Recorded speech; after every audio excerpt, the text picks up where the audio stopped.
Louvado seja o nosso Senhor Jesus Cristo, para sempre seja louvado. Queridos irmãos e irmãs, como é bela a liturgia desta quarta-feira da quarta semana da Quaresma.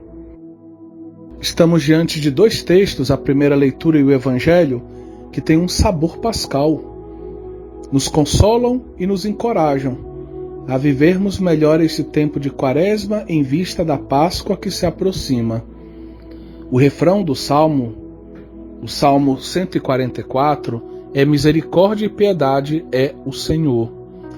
Misericórdia e piedade, muito provavelmente, são palavras que nos acompanham ao longo de todo este tempo de Quaresma. Nós que estamos vivendo esse grande exercício espiritual, esse grande retiro com toda a igreja, estamos olhando com a graça de Deus para os nossos corações e reconhecendo os nossos pecados. Estamos sofrendo, vendo quanta maldade e iniquidade existe nos nossos corações. E temos pedido ao longo dos dias da Quaresma que o Senhor tenha misericórdia e piedade de nós, misericórdia e piedade do seu povo, misericórdia e piedade do mundo. Confiamos no Senhor. O Salmo nos leva a reconhecer que nós encontramos misericórdia e piedade no Senhor. Misericórdia e piedade é o Senhor. Ele continua dizendo, Ele é amor, é paciência, é compaixão, é muito bom para com todos nós. Sua ternura abraça toda criatura. O Salmo vai cantando os atributos divinos, atributos que se manifestaram ao longo da história de Israel e que contrastam com a infidelidade de Israel ao longo da mesma história. Falemos um pouquinho da primeira leitura. Esse texto é muito bonito. Ele vem da segunda parte do livro do profeta Isaías, que vai do capítulo 40 ao capítulo 55, que nós também chamamos de Deutero-Isaías. Muito provavelmente esse trecho do profeta Isaías, esses capítulos foram escritos durante o exílio da Babilônia, um tempo muito difícil de prova, de purificação para Israel. Um longo tempo em que Israel, ou boa parte de Israel, esteve distante da sua terra. Depois da destruição de Jerusalém, depois da destruição do templo, Israel se viu imerso numa grande humilhação e passou por um período de purificação, de conversão, para depois testemunhar mais uma vez a ação de Deus em seu favor. A misericórdia e a piedade de Deus vão se manifestar concretamente na história de Israel mais uma vez. E ao longo do Deutero Isaías, em diversos momentos, Deus promete que vai tirar o seu povo do exílio. Aquilo que parecia, historicamente falando, improvável, para não dizer impossível. Deus promete que vai realizar uma obra nova. Assim como Deus tirou o seu povo do Egito e o conduziu, através de Moisés, até a terra prometida, assim também Deus vai fazer um grande feito, uma obra nova, diz o capítulo 43 do profeta Isaías. Lá no capítulo 43, a partir do versículo 19 até o versículo 21, Deus diz que vai abrir um caminho pelo meio do deserto e vai oferecer ao seu povo toda a água que ele precisa. Vai fazer com que corra um rio de água no deserto, né?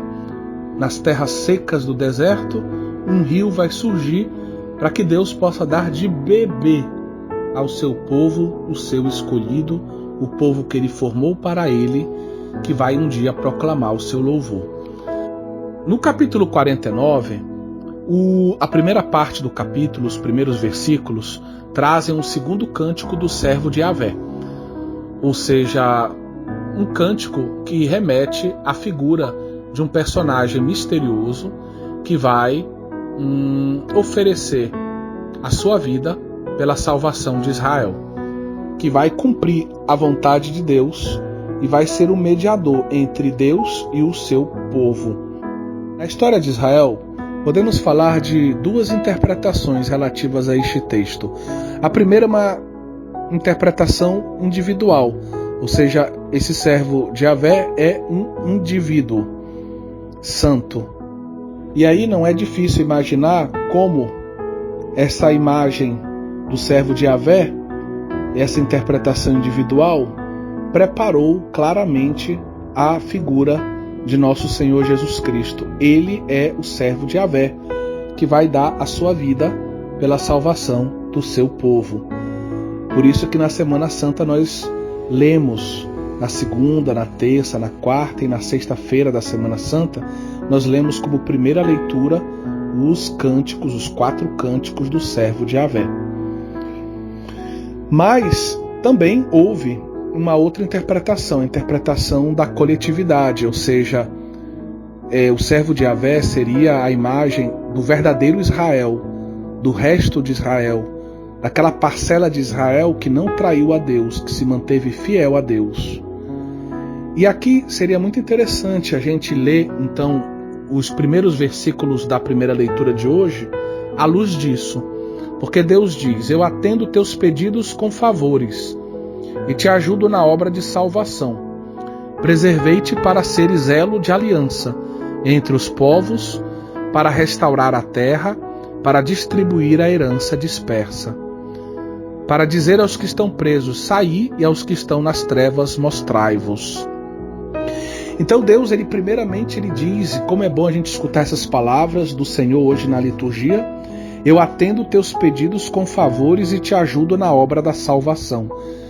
Deus diz que está escutando as nossas preces. Nós que queremos nos converter, pedimos misericórdia, piedade por causa dos nossos pecados, queremos ser santos. O Senhor diz que atende os nossos pedidos com favores e nos ajuda na obra da salvação.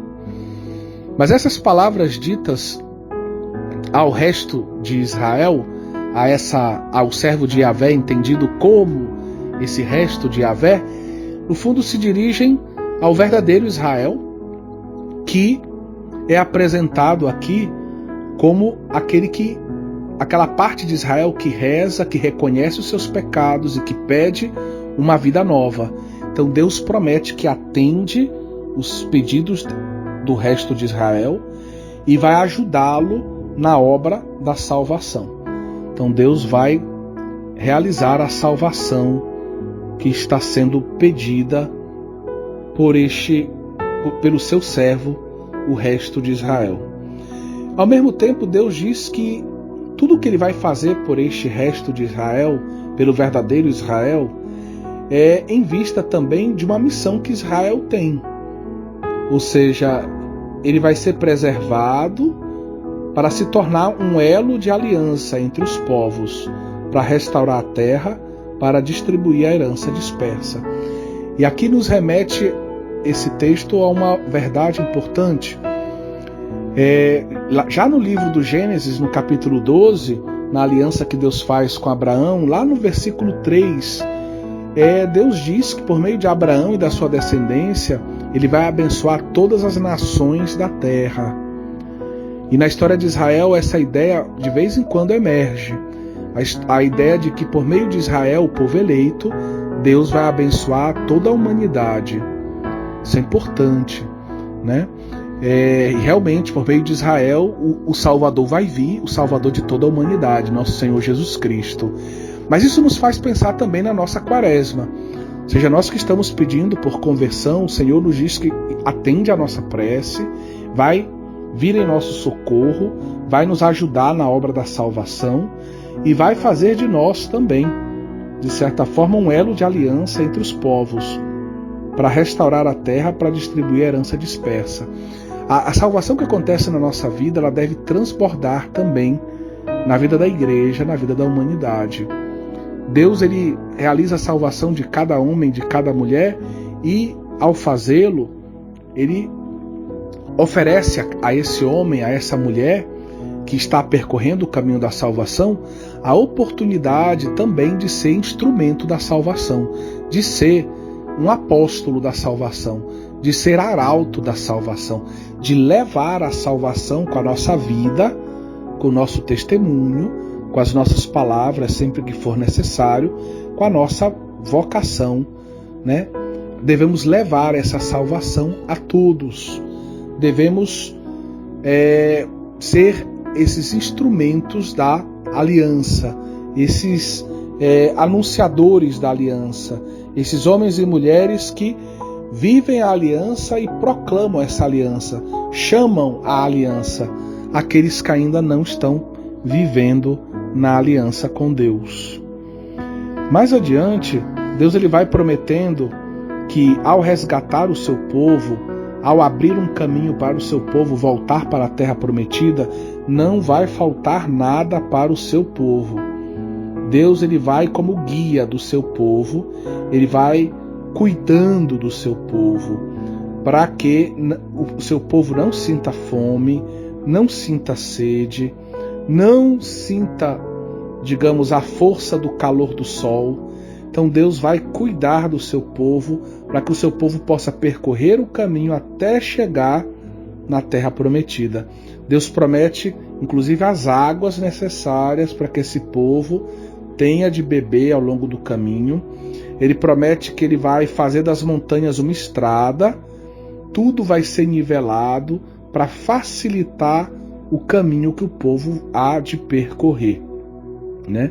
E que este povo, na medida em que chegar na terra prometida e começar a reconstruir Jerusalém e a obra da salvação começar a se manifestar, esse povo vai ver como muitos outros vão vir e vão se unir a ele, né? Então Deus promete, né, que vai trazer pessoas do norte, do lado do mar, da terra de Sinim, pessoas, homens, mulheres que vão louvar a Deus, que vão se alegrar, que vão cantar os louvores do Senhor, que teve misericórdia dos seus eleitos, dos seus pobres.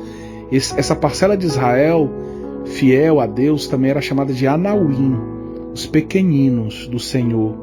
E essa ideia de Anauim é muito próxima da ideia dos pobres bem-aventurados do Evangelho, né? Bem-aventurados pobres de espírito, né? Eles são felizes os Anauins, os pequeninos do Senhor, que sabem que só contam com o Senhor e buscam ser fiéis ao Senhor. No final do texto, o Senhor faz uma comparação, né, para que a gente compreenda como Ele ama o seu povo, como Ele nos ama.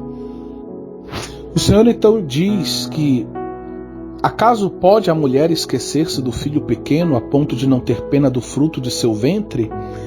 E aí ele apela para essa imagem tão cara à nossa vida humana, né? Que é aquela do amor entre uma mãe e um filho.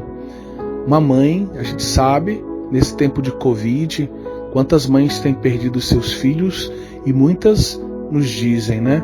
Eu daria a minha vida pelo meu filho. Eu preferiria ter morrido no seu lugar. Então o amor de mãe é um amor muito profundo, podemos até dizer, de certa forma, sagrado. Mas Deus invoca essa figura do amor materno para remeter ao seu amor, que está acima de todos os amores humanos. Então ele diz, se for possível para uma mulher esquecer o seu filho, o que é muito difícil, lembra-te, Israel, que eu jamais vou te esquecer. O meu amor está acima dos amores humanos. Então eu jamais me esquecerei de ti, meu povo, meu Israel. Então essa palavra vem nos consolar, né? Como é grande o amor de Deus, e o pecado nos faz justamente trocarmos Deus por outras coisas, por outras pessoas, né? O pecado nos faz nos esquecer, nos leva a nos esquecer de Deus. Mas Deus não se esquece de nós. Deus nos ama sempre, né? E é assim que começa, digamos, também o início do Evangelho, desse trecho no capítulo 5 do Evangelho de São João.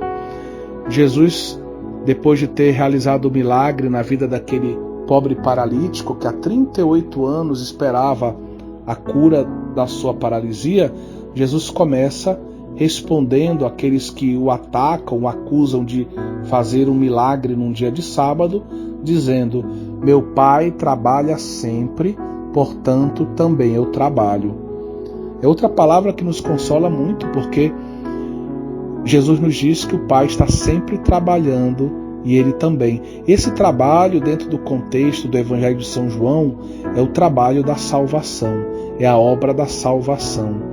Esse Deus que prometeu lá no início da primeira leitura que Ele vai nos ajudar na obra da salvação, esse Deus não para de trabalhar em favor da nossa salvação, porque o amor que Ele tem por nós faz com que Ele esteja o tempo todo atuante em vista da nossa salvação.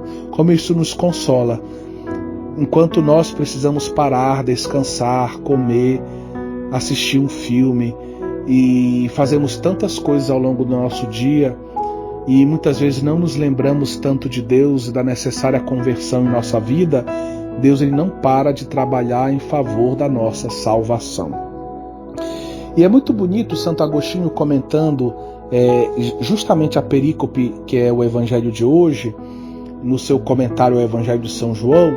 Santo Agostinho ele dedica em língua portuguesa, acho que são 22 páginas de comentário a essa perícope, E ele começa dizendo, como é impressionante ver a harmonia entre o Filho e o Pai nesse texto. E realmente, se você sublinhar nessa perícope do Evangelho de hoje a palavra Pai, você vai ver como do início ao final essa palavra se repete como um grande refrão. Jesus está sempre se apresentando a partir da luz do Pai, sempre mostrando que Ele e o Pai estão em unidade, em comunhão, que tudo o que Ele faz é uma expressão daquilo que o Pai faz. Então, primeira coisa que a gente gostaria de tirar do Evangelho, o Pai e Jesus estão sempre trabalhando, e esse trabalho é o trabalho da salvação, é o trabalho em vista da salvação dos homens.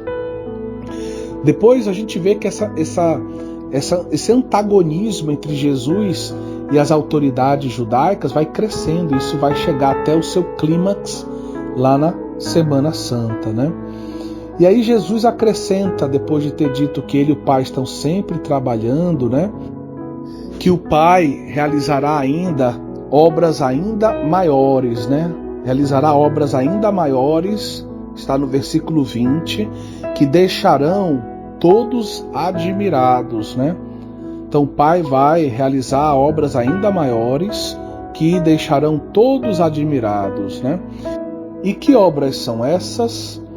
Bem, no versículo 24, Jesus diz: em verdade vos digo, quem ouve a minha palavra e crê naquele que me enviou, possui a vida eterna.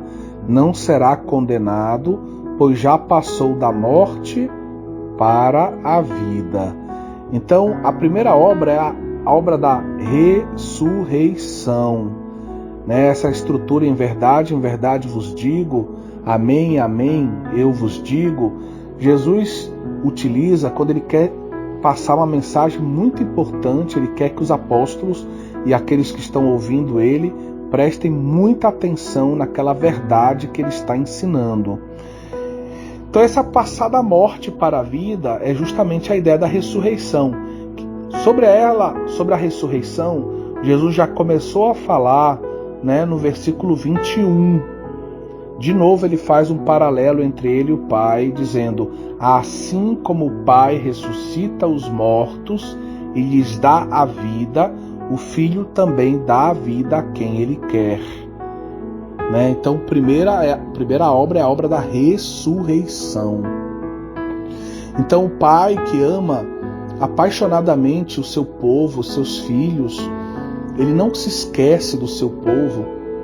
Ele, ao contrário de uma mãe biológica que, quando vê o seu filho morrendo, não pode ressuscitar o seu filho, o Pai ele pode tirar o filho da morte. Ele vai fazer isso com o seu Filho eterno, quando ele estiver morto pelos nossos pecados, ele vai ressuscitar o seu Filho, mas ele também quer fazer, junto com Cristo, essa obra nas nossas vidas. O Pai quer nos ressuscitar.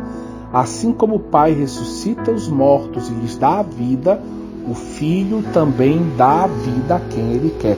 O Pai e o Filho querem nos ressuscitar. Vão nos ressuscitar. É o que o amor deles deseja fazer em nossas vidas. Eles que trabalham sempre pela nossa salvação. Mas a outra obra também é muito importante. Essa ressurreição, ela começa aqui nessa terra, mas ela chega à sua plenitude depois da morte.